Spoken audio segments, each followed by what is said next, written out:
commence pas, hein. Ça va. Monsieur le Premier ministre, nous avons cet après-midi un devoir particulier. Un devoir qui s'impose à vous comme à nous. Faire de ce débat un moment démocratique, un moment de vérité.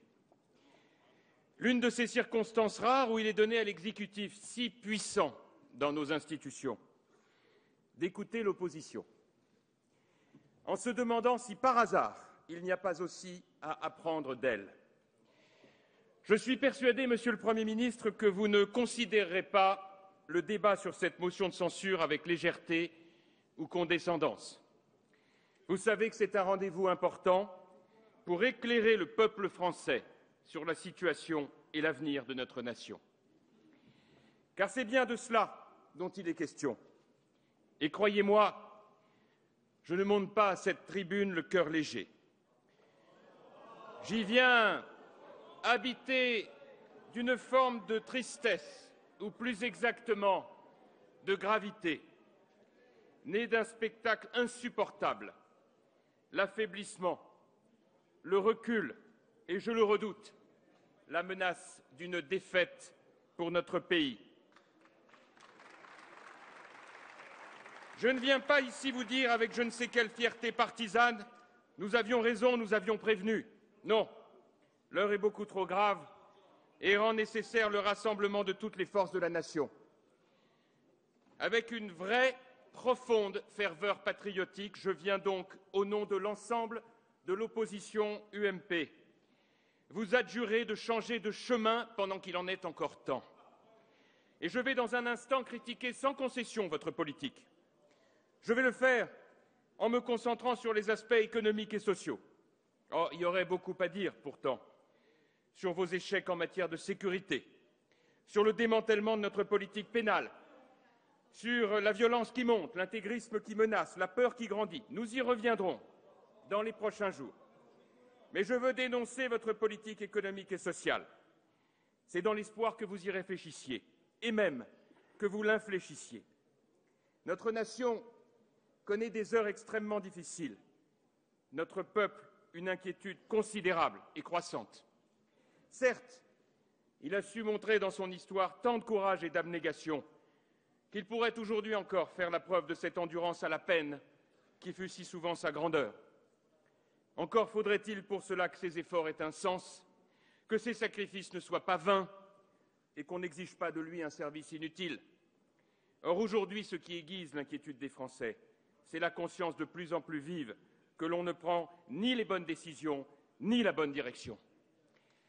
Les Français voient que vous vous trompez de diagnostic, que vous nous administrez une mauvaise médecine et que vous aggravez le mal que vous prétendez guérir. Ils regrettent aussi que vous ne doutiez pas davantage, que vous n'écoutiez pas davantage ceux qui ne pensent pas comme vous. Et la séance des questions que nous venons de vivre en a donné une triste illustration. Vous semblez avoir la certitude de ceux qui, persuadés d'être dans le vrai puisqu'ils sont dans la doctrine, marchent avec détermination vers l'abîme. Alors bien sûr,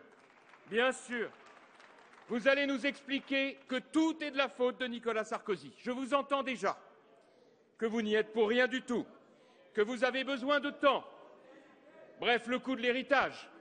C'est tellement plus facile de régler des comptes que de rendre des comptes. Mais alors, il va falloir justifier aussi vos mensonges aux Français. Pourquoi leur avoir fait croire que Nicolas Sarkozy parti, les problèmes se régleraient en claquant des doigts? Pourquoi avoir nié l'ampleur de la crise en promettant que vous pourriez raser gratis? Avant l'élection, votre acharnement contre Nicolas Sarkozy servait à masquer les faiblesses de votre programme. Mais pour gouverner, il n'est d'aucun secours. Au contraire, dès votre arrivée au pouvoir, par cette même obsession anti-sarkozyste, vous avez commis, à nos yeux, une première erreur majeure en rayant d'un trait de plume des avancées décisives pour notre économie. La défiscalisation des heures supplémentaires, le non-remplacement d'un fonctionnaire sur deux, la fin de la retraite à 60 ans, la création d'une TVA anti-délocalisation, d'un trait de plume. Vous avez ainsi abaissé le pouvoir d'achat des Français, aggravé le déficit de l'État et de nos caisses de retraite, augmenté le coût du travail et affaibli notre compétitivité. La responsabilité, c'est vous qui la portez et personne d'autre. Alors, sachez que lorsque, dans votre discours de réponse à cette motion de censure, vous nous lirez les forcément longs paragraphes que vos conseillers vous ont forcément préparés pour vous défausser de votre responsabilité en incriminant le passé, les Français ne seront pas dupes. Car c'est sur vous que les Français,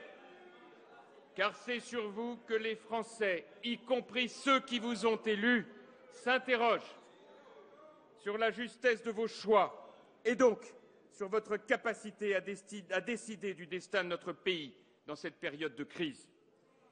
Je veux le dire très clairement, contrairement à ce que vous faisiez dans l'opposition, il n'est pas question pour nous de nier la réalité de la crise qui est omniprésente, de nier que les difficultés de la France viennent de loin, que c'est son modèle qui s'essouffle et que c'est ce modèle qu'il faut repenser. Et c'est d'ailleurs cela que nous avions commencé d'engager.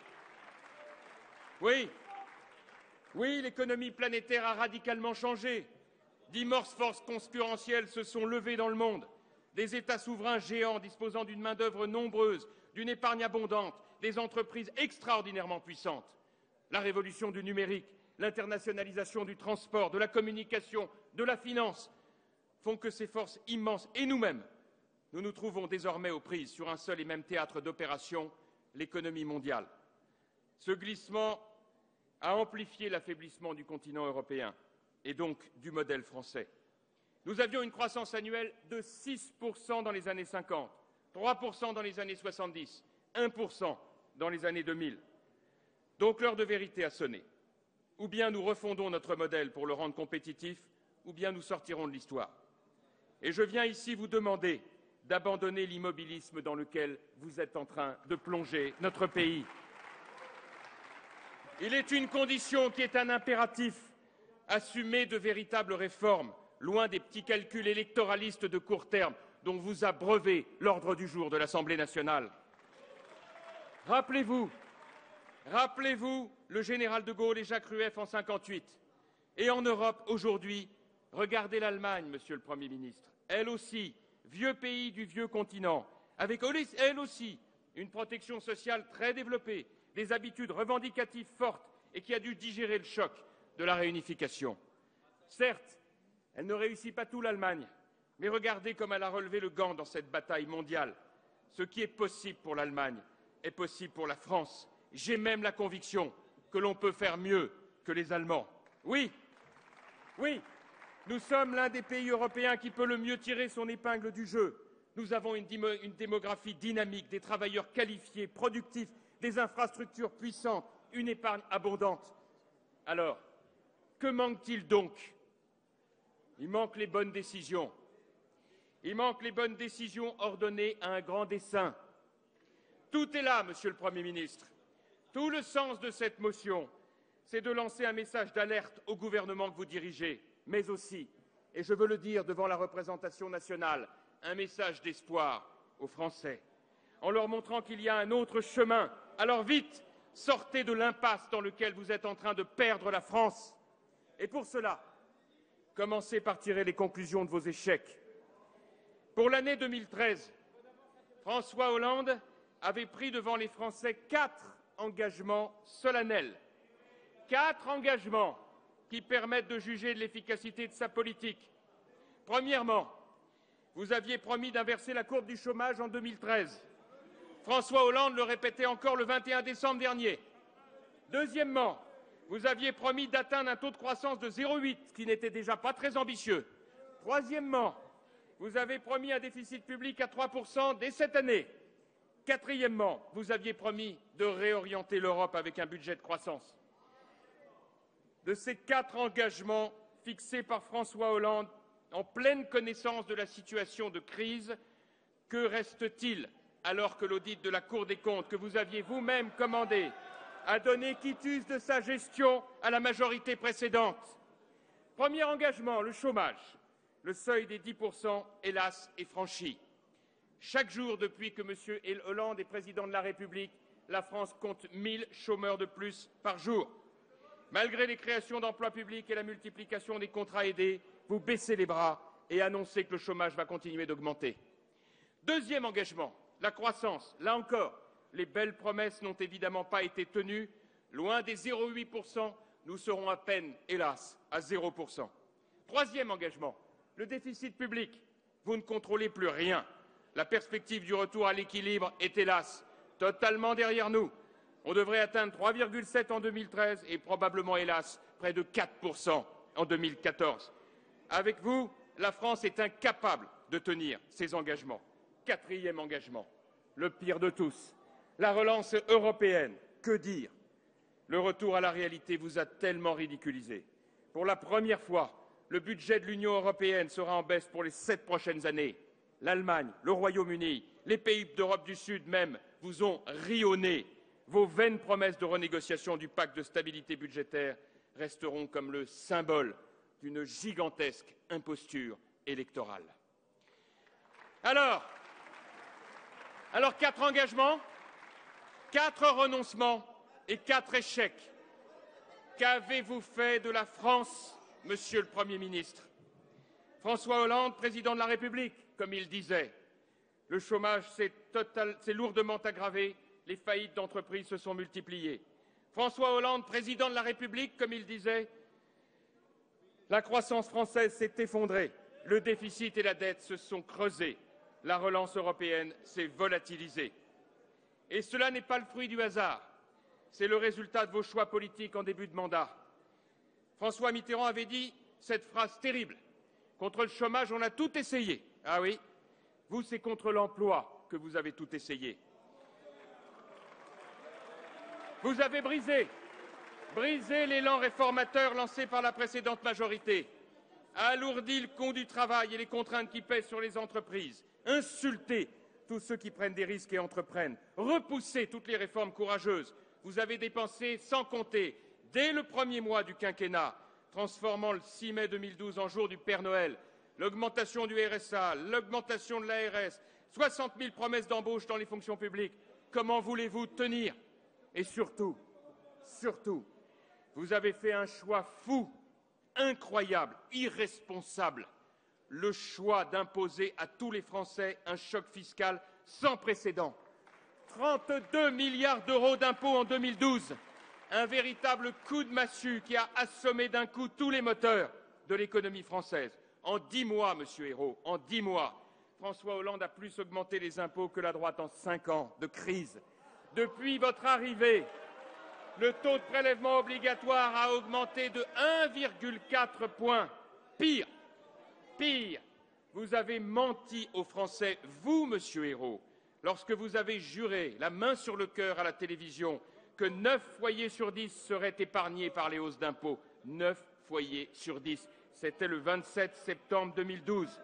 Et pourtant, chaque jour, vous en rajoutez des hausses d'impôts. Et contrairement à vos promesses de campagne, ce sont les classes moyennes qui sont vos premières victimes. Le relèvement de 0,1 point par an jusqu'en 2017 des cotisations vieillesse pour financer le retour partiel à la retraite à 60 ans. Qui est visé? Les riches ou les classes moyennes? Pour celui qui touche 1,3 SMIC, c'est 120 € de moins chaque année. La défiscalisation des heures supplémentaires et la suppression des exonérations de charges salariales. Qui est visé? Les riches ou les classes moyennes? 9 millions de salariés concernés. C'est une perte de pouvoir d'achat de 500 € en moyenne tous les ans. L'augmentation du forfait social de 8 à 20% sur l'épargne sociale. Qui est visé? Les classes moyennes encore. 1,2 milliard pour 7 millions de salariés. Le gel du barème sur l'impôt sur le revenu. 16 millions de Français concernés. La hausse des prélèvements sociaux sur les entrepreneurs indépendants. 1 million de professions libérales, commerçants, indépendants, auto-entrepreneurs concernés. Sans oublier la création de la contribution annuelle de solidarité pour l'autonomie pour les 8 millions de retraités imposables, sans compter la baisse du quotient familial, le passage aux cotisations sur la base du salaire réel pour les emplois à domicile, la hausse de la redevance télé. De millions en milliards, vous avez étranglé les Français. Tous nous disent aujourd'hui qu'ils ne consomment plus, qu'ils n'investissent plus, qu'ils n'embauchent plus. Et lorsque de plus en plus nombreux, les jeunes talents, les contribuables aisés, les entreprises quittent le pays, ils laissent une charge encore plus lourde pour les classes moyennes. Alors, vous avez cru que la célèbre formule « trop d'impôts tue l'impôt » c'était un slogan de droite.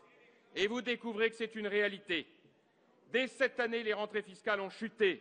Nous sommes au bord de la révolte fiscale et vous refusez de le voir. Et vous, au bout de 10 mois au pouvoir, vous voilà résigné, fatigué. En fin de compte, vous comptez les jours, espérant que la crise passe. Vous vous accrochez de manière presque infantile à l'idée qu'un jour ou l'autre, la reprise économique effacera vos erreurs. Consciemment ou pas, vous vous contentez de conserver le plus longtemps possible des acquis dépassés au lieu d'inventer l'avenir. Voilà pourquoi vous êtes au pied du mur. Soit François Hollande continue de louvoyer, spectateur impuissant du lent déclin économique et moral de notre pays. Et alors, après être entré dans l'histoire comme le président des impôts, il y restera comme le président du chômage et du déclassement. Soit il change radicalement de politique pour porter les réformes que le XXIe siècle rend impératives. Et alors, je le dis avec solennité, il créerait les conditions d'une union nationale dans l'intérêt du pays tout entier. Aujourd'hui, au nom de l'opposition, je veux inviter François Hollande à faire ce choix de courage et de grandeur. Je veux dessiner les contours d'une autre politique, une politique de relèvement de notre appareil productif, une politique fondée sur la confiance qui mise sur le génie de la France et le talent des Français, une politique qui renoue avec l'espérance et le goût de l'avenir. Cette autre politique, elle passe par un Big Bang économique et social. C'est une formule que j'ai à dessein employée et empruntée à Michel Rocard, en espérant qu'elle vous parle, Monsieur le Premier ministre. Après tout, souvent méprisé par son propre camp, Michel Rocard a parfois eu l'audace de la lucidité dans les diagnostics qu'il formulait. Alors, cette proposition de Big Bang économique et social, elle est fondée sur une conviction inébranlable. La France est une grande nation. Tout la qualifie pour jouer dans le haut du classement. Si les bonnes décisions sont prises, les effets peuvent s'en faire sentir en très peu de temps. Cela exige un préalable. Faire le bon diagnostic. Ah là là, le bon diagnostic. Pour cela, il y a un indicateur que personne ne regarde, alors qu'il est tout aussi important que le déficit budgétaire. C'est le déficit commercial. 67 milliards d'euros en 2012 pour la France, là où l'Allemagne avait un excédent de 188 milliards. Ça veut dire quoi? S'il vous plaît, ça veut dire allez, que notre modèle économique vous écoutez l'orateur. est totalement déséquilibré. S'il vous plaît, allez. Cela veut dire aujourd'hui que les Français produisent de moins en moins et qu'ils sont donc obligés d'importer une part croissante de ce qu'ils consomment. Conséquence, un déficit en hausse et des usines qui ferment. Nous consommons, mais ce sont les autres qui produisent. Alors voilà, la crise française, ce n'est pas une crise de la demande, c'est une crise de l'offre. Ce n'est pas notre capacité à consommer qui pose problème, c'est notre capacité à produire. Ce qui est en cause, c'est notre capacité à produire et à vendre plus de biens et de services. Nous ne sortirons de l'ornière dans laquelle nous nous enfonçons que si nous sommes capables de changer ce modèle de croissance. 90% du surcroît de demande adressé à l'Europe dans les années à venir va provenir des pays non européens. Notre avenir va dépendre de notre capacité à intégrer la valeur ajoutée ici, sur le territoire national, à produire en France et de notre capacité à vendre à l'international, de nous arrimer à la croissance mondiale. C'est ce défi-là qui est posé. Et ce défi commande que l'on produise plus et mieux. C'est ce que j'ai appelé le front des producteurs. Oui, je veux dire ici qu'avant d'être des consommateurs, nous devons être des producteurs. Tous les Français sont des producteurs. Les ouvriers sont des producteurs. Les employés, les cadres, les entrepreneurs, les chercheurs, les investisseurs, les créateurs, les agriculteurs, les artisans, les fonctionnaires même qui produisent du service public.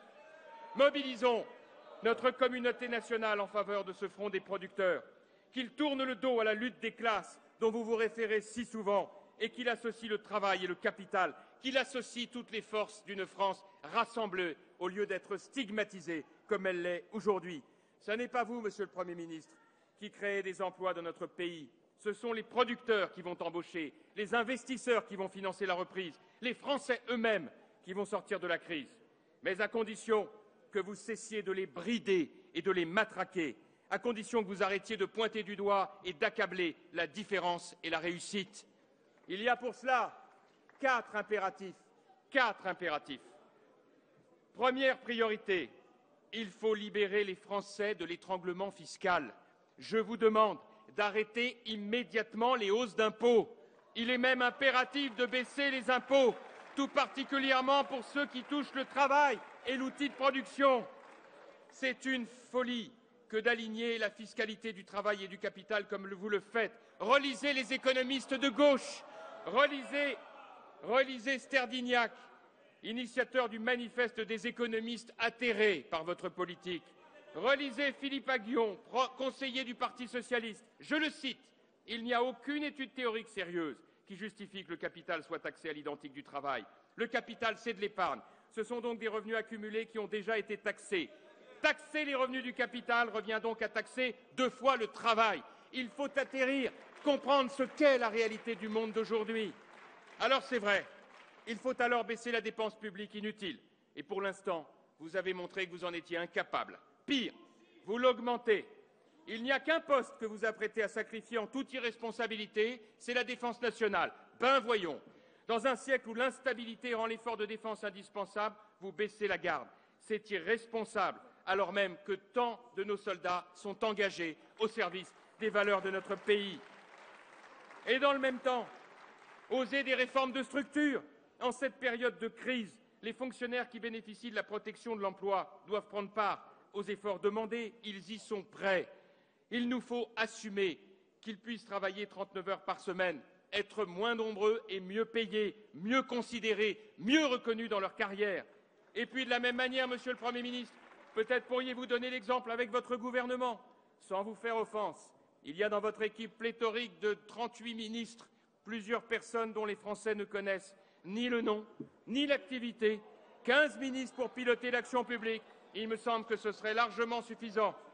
Baissons le nombre d'élus à tous les échelons. Quelle erreur de ce point de vue d'être revenu en arrière sur la fusion des conseillers généraux et régionaux.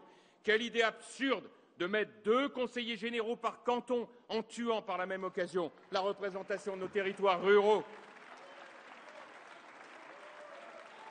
La sécurité sociale ne peut pas être épargnée par l'effort de maîtrise budgétaire. Réforme des retraites avec convergence totale des régimes du privé et du public, refonte des indemnisations chômage, réforme du régime des intermittents du spectacle, convergence des tarifs entre l'hôpital et les cliniques privées, lutte massive contre ces fraudes sociales que nous dénonçons sans relâche. Aucune piste ne doit être écartée dès lors qu'il s'agit de courage politique. Alors c'est vrai, à condition de ne pas démanteler la politique familiale, une politique d'investissement pour l'avenir. Monsieur le Premier ministre, qu'avez-vous contre les familles? Pourquoi refusez-vous de soutenir ceux qui prennent la responsabilité d'élever des enfants qui sont une chance pour la société tout entière? Pourquoi faites-vous comme si un revenu de 4 400 € était la même chose pour une personne seule ou une famille avec 2 ou 3 enfants à charge? Est-ce qu'ils préfèrent, les Français, un déclin démographique compensé par un surcroît d'immigration ou une politique familiale ambitieuse au service d'une démographie dynamique? Deuxième impératif, libérer le travail. Il faut une profonde transformation de notre rapport au travail. J'ai demandé un moratoire sur les 35 heures, parce que j'ai bien compris que par idéologie, vous n'étiez pas prêt à les abandonner. Mais au moins, suspendez-les. Lancez sans attendre des négociations entreprise par entreprise, car si on n'augmente pas le temps de travail, c'est la feuille de paye des salariés qui s'effondrera, comme on le voit hélas en Espagne, en Italie, en Grèce ou à Chypre. Et n'oubliez pas les autres chantiers, contrat de travail unique, allègement des procédures prud'homales, rétablissement de la TVA anti-délocalisation. Nous avons 1000 exemples de mesures concrètes à faire pour libérer l'économie. Et vraiment, si vous croyez qu'une poignée d'emplois jeunes réglera le problème du chômage des jeunes, c'est bien désolant, car dans le même temps, vous n'avez rien fait pour l'apprentissage. Pire encore, quelle erreur d'avoir laissé M. Peillon nous imposer de voter en catimini la suppression de l'apprentissage à 14 ans pour les jeunes qui le souhaitent. Troisième impératif, Monsieur le Premier ministre, si on arrêtait, comme le disait Georges Pompidou, d'emmerder les Français. Arrêtons de faire perdre du temps et de l'énergie à ceux qui se battent pour l'emploi, les patrons de PME, les artisans, les agriculteurs qui embauchent, innovent, exportent. Le Code du travail, 3600 articles, la feuille de paye, 22 lignes. Simplifions la vie des Français. Imaginons par exemple de doubler les seuils sociaux qui entravent le développement des PME. Il n'est pas normal que l'embauche d'un 50e salarié entraîne la multiplication de toutes les contraintes. Quatrième impératif, gagnons la bataille de l'imagination. Il faut produire plus, mais il faut aussi produire mieux, produire nouveau, produire durable. Au lieu de faire de la France un enfer fiscal, faites-en plutôt un paradis de l'innovation, de la recherche et du développement. Un miracle, vous n'avez pas supprimé le crédit impôt recherche. Mais alors, allons plus loin. Permettez à ceux qui innovent, par exemple, de toucher les fruits de leurs inventions, comme c'est le cas aux États-Unis ou en Israël. Faites en sorte que ceux qui ont fait fortune en France restent en France pour investir, pour innover ici, plutôt que de l'autre côté de la frontière. Travaillons ensemble à une vraie réforme de l'éducation nationale, Monsieur Peillon, plutôt que cette pantomime des rythmes scolaires qui exaspère tout le monde. Alors, c'est vrai, en libérant les énergies, vous n'irez pas contre la justice sociale, bien au contraire, Monsieur le Premier ministre. C'est par la croissance et la création de richesses qu'on peut redistribuer. Dans une société figée, les espoirs sont bridés, les rêves sont anémiés, et vos allocations n'y changeront rien. La vraie justice sociale, c'est celle qui inspirait les rédacteurs du Conseil national de la résistance, qui a permis la reconstruction, qui n'est pas l'assistanat ni la gestion de la pénurie. Le changement, c'est maintenant, chantiez-vous à tue-tête. Eh bien, dites-moi, les Français rêvent que c'est maintenant que vous changiez. Oui, que vous changiez de politique, non pas pour satisfaire l'orgueil de l'opposition, mais pour le bien de la France. Oh, je ne vous demande pas de faire une politique de droite, je vous demande de faire une bonne politique. Une politique pour tous les Français. Et il y a à gauche des figures qui pourraient vous inspirer, en France comme à l'étranger. Soyez Schröder, lançant les réformes qui ont permis à l'Allemagne de sauver son modèle social en renforçant sa compétitivité. Soyez Blair, modernisant dans un même mouvement et le Labour et le Royaume-Uni. Soyez Mendès France, soyez Clémenceau. Ne soyez pas Mitterrand, celui des nationalisations et de la retraite à 60 ans. Ne soyez pas Jospin, celui des 35 heures et des emplois jeunes. Si vous engagez ce grand changement que j'appelle de nos vœux, alors nous serons à vos côtés. Mais il ne s'agit pas seulement de changer de politique, il s'agit aussi de changer votre manière de gouverner. Parce que notre pays a besoin pour se battre de se rassembler. Il a besoin pour se battre d'avoir confiance en lui-même et en ceux qui le dirigent. Il a besoin de courage, il a besoin de droiture.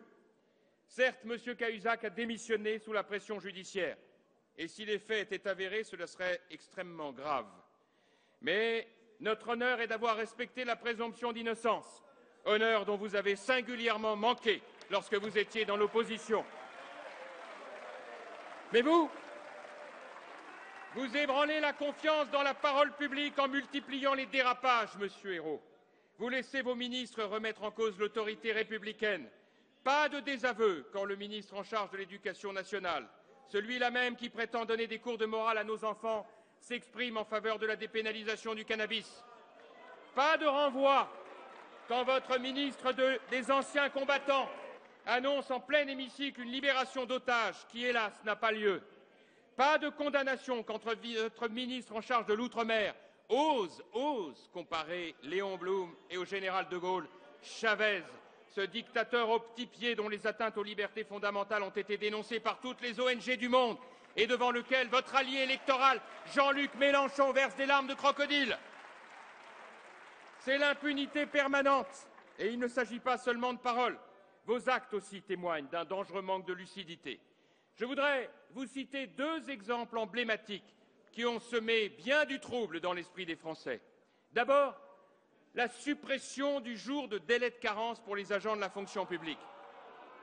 Comment imaginer que vous ayez pu accepter une telle décision qui divise le peuple de France? D'un côté, les travailleurs du public qui auraient des attentions privilégiées à vos yeux, de l'autre, ceux du privé qui n'auraient que des devoirs. Ils n'ont pas la garantie de l'emploi. Leur rémunération nette est inférieure en moyenne de 15% à celle du public. Leur durée du travail supérieure en moyenne à 7%. Qui peut l'accepter? Et quant aux fonctionnaires, vous les méprisez en les traitant comme une clientèle qu'on achète avec l'argent des autres. Vous avez pourtant affaire à un corps qui, dans son immense majorité, est dévoué au service de l'État et capable de comprendre et d'accepter les impératifs d'une bonne gestion des deniers publics.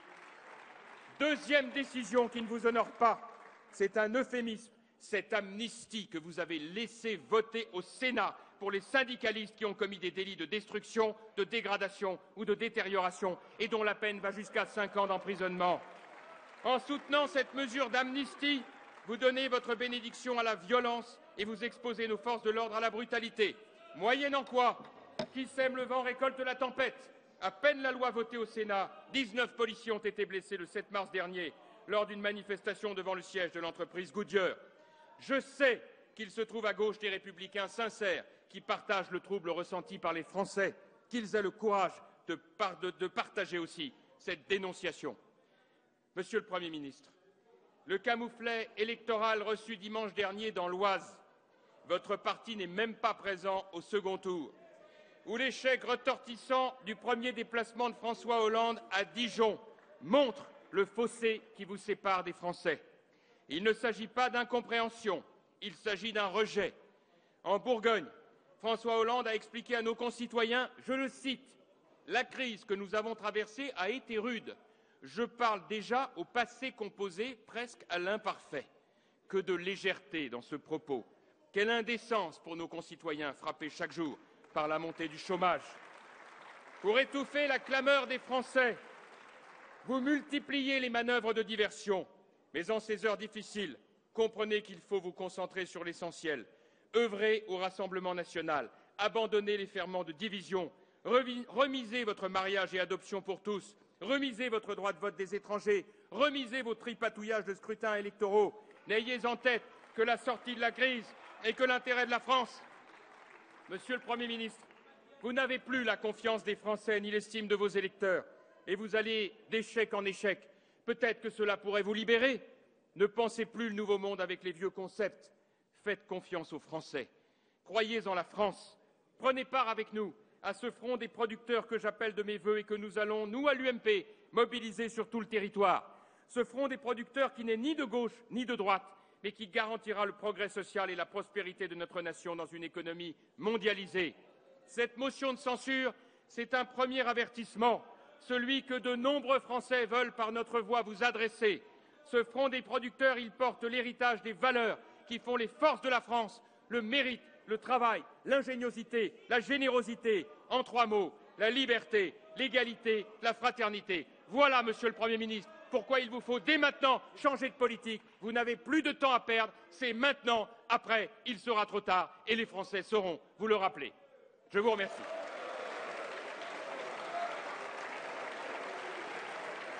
Merci, Monsieur Copé.